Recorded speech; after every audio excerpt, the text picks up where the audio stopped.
I'm gonna talk about Adobe and Adobe Creative Cloud, and this is from somebody who I haven't used it for my own stuff since 2018, I think. I edited an entire feature documentary in DaVinci Resolve, and in the 3.5 months we edited, it crashed like 4 or 5 times, maybe. But yeah, Adobe, they're changing of the terms of service. Everybody's been talking about that online right now, and I agree with their concerns, incredibly much so. Part of the reason why I got out, but I think Adobe is doing something else that's even more insidious that I want to talk about. So I don't necessarily think you're going to hear this anywhere else. If you want to hear a white boy rant for a second, if you don't, no offense taken, white boy ranting, and I know how that comes off. So if you want to click away, no hard feelings. But here's my take on Adobe. Adobe is doing what tech companies are like.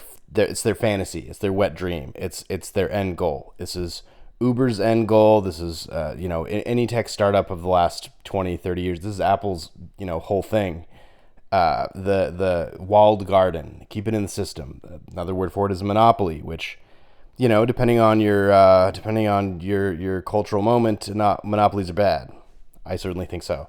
So Adobe has done this thing quite effectively where basically since Creative Cloud became Creative Cloud where you could just download Adobe and pay a monthly fee ish to use their software, everybody could use it theoretically.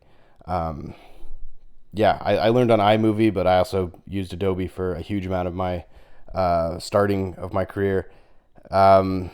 It's awesome. It's a great Adobe Premiere Pro is a great tool to use. It's got really great features in it. I think it's telling that you can list all the movies, all like the Hollywood movies that have actually been edited on Adobe Premiere because they're not very many. Because they're usually edited on Avid or something else. I'm not even sure if a DaVinci Resolve movie has been made yet, but anyway, that's neither here nor there. Adobe is using their monopoly, their mature monopoly now to do whatever they want. This is the end goal of most businesses, but the idea is you saturate the market with your stuff so much that people have to use your stuff and they can't go anywhere else. And then once that happens, all bets are off. You can do whatever you want. And in Adobe's case, right now, it's the changing of the terms of service that are really unfavorable to humans. But even before that, it was charging crazy prices for a monthly fee to use their software. And in addition to that, it's the fact that the software is constantly getting updates, which is what actually drove me away from using Adobe to begin with, which was it was incredibly unreliable. It would crash all the time, and every time they would fix it, the new update would come out. Maybe they fixed what was crashing, but something else now was crashing. And for me, the deal breaker was when I quit. There was a save problem that if you actually manually did Control S to save something, the broken crash data was on the save. So when you brought back the crashed program, you got stuck with that. You basically had to start the whatever timeline, professional project over again, which is not reliable. This is all a consequence of the fact that they can do whatever they want because they own everything. They control everything. They can the once you have absolute control over something, you can charge whatever you want because people can't go anywhere else. You can get off the gas on having to innovate, or in Adobe's case, fix problems because nobody can go anywhere else. It's not unique to tech companies. Power companies do this. Telephone companies do this. Apple is identified by this behavior, so it's not unique to Adobe, but Adobe seems to be, at least in this moment, the most successful at it, except for maybe, I don't know, maybe Tesla, depending on if you follow stocks. But it's the idea that the customer isn't really the customer. The customer is in service of the company at that point. And so that's what more concerns me about these new Adobe changes more than anything else. Because like I said, I got away years ago, 6 years ago now, from Adobe because I was afraid to click save and have my project disappear. So yeah, it sucks. Um, if we were in a different cultural moment, maybe antitrust laws would come into place. I did just see that Sony bought Alamo Drafthouse, which I didn't even realize that antitrust law from the 50s got repealed, and that could even be a thing, because the thing that broke up the studio system in the 50s was these antitrust laws that got in place that made the studios sell their movie theaters, because they had, their own internal monopolies where they had their own productions, they had their own actors that they had signed that they couldn't go anywhere else, and they also had their own movie theaters. And so if you weren't part of this, you couldn't get in, and more importantly, if you were in it, you couldn't get out. And Adobe has done that with their software, most importantly with Premiere Pro and all those connected features, especially After Effects, because there's not really a great extra solution that's as universal as After Effects, but also Photoshop, because everybody of my generation learned Photoshop instead of anything else. So it sucks. It's really frustrating. I wish Adobe would stop doing this, but they have no reason to. It seems like the only backlash they've faced ever is right now when they change the terms of service, and people could literally point to the incredibly insidious stuff that they added in, where they basically are saying they don't own your material, but they own they own your material, and they might train AI on your material, even though the writer's strike basically had a writer's strike about that for the WGA. All this to say, I dislike Adobe. I can't trust Adobe. More importantly, it's most TV, unless you're talking about really tiny independent television, is edited on Avid Media Composer, of which the source code is like from like the 90s. I'm not even sure they can edit in 4K still, or yet. And that's because Avid Media Composer, even though it's really expensive upfront cost, it's standardized and it doesn't change very much build to build. I think they've had like, I'm not even sure if they change it every year. I think they change it like every couple years. And so they go through the trouble of making sure everything works, making sure everything's compatible, making sure there's no bugs.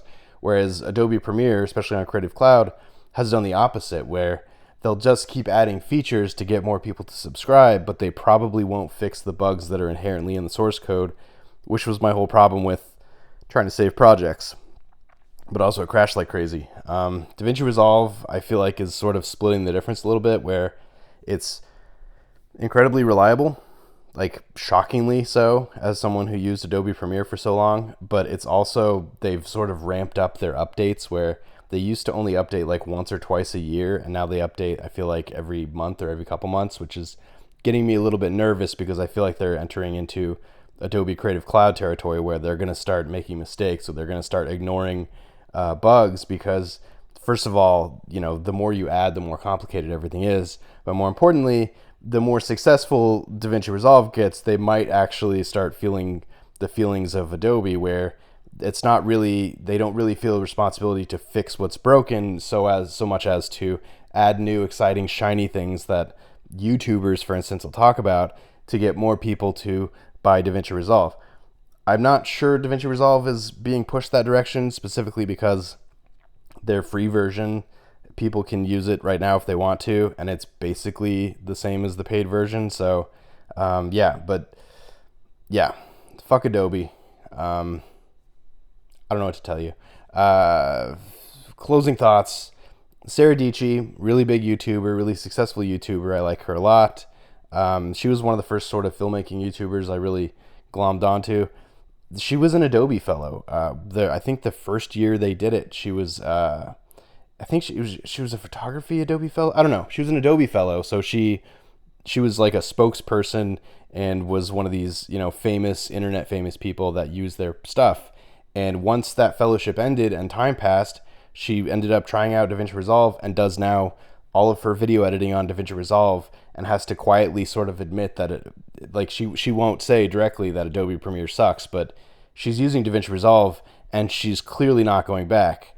So that's how insane Adobe is. So all these people that are crying foul and doom and that Adobe has betrayed its customer base, it's all true, but they've been doing it the whole time, because that's the end game for any big company. Is once you completely saturate and control the market, you can do whatever you want, and it's not about getting more customers.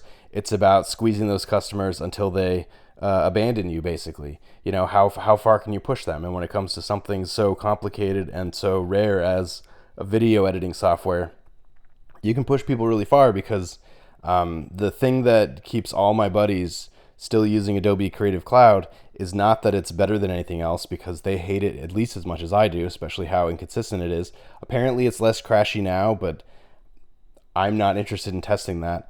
But the thing that keeps them there is the fact that every post-production house, every freelancer is using Adobe Creative Cloud stuff, so you have to at least have a copy of the Adobe Creative Cloud stuff to sort of be compatible with them. I've found workarounds for what I'm doing, but I've had jobs pass on me because they're like, you need to be using After Effects, you need to be using Premiere Pro. I know how to use Premiere Pro. I made a point to never learn After Effects. I need to work on DaVinci Resolve's Fusion because I suck. But my point is, they've made it so that the only name in the game, the Kleenex of video editing, is Adobe Premiere. However, these Kleenexes are not made of Kleenex material. They're made of shit-stained paper that they keep putting in the same box. And what the fuck? So that's what it is. I know it's a weird one. It's a rant for sure, but yeah, no love lost for me in Adobe. I would like to see a redemption. I would like to see Adobe turn it around, because it would be really nice to have, working tools, but I've interacted with Adobe for my entire career, and it's been a nightmare for every single second I did it. So there's that. If you want to switch to DaVinci Resolve, if you video edit, highly recommend it. Just make sure you have a computer that's got a robust enough graphics card to use it. Other than that, iMovie, or I'm sure Windows Movie Maker is out there still. And does Canva do video yet? I don't know.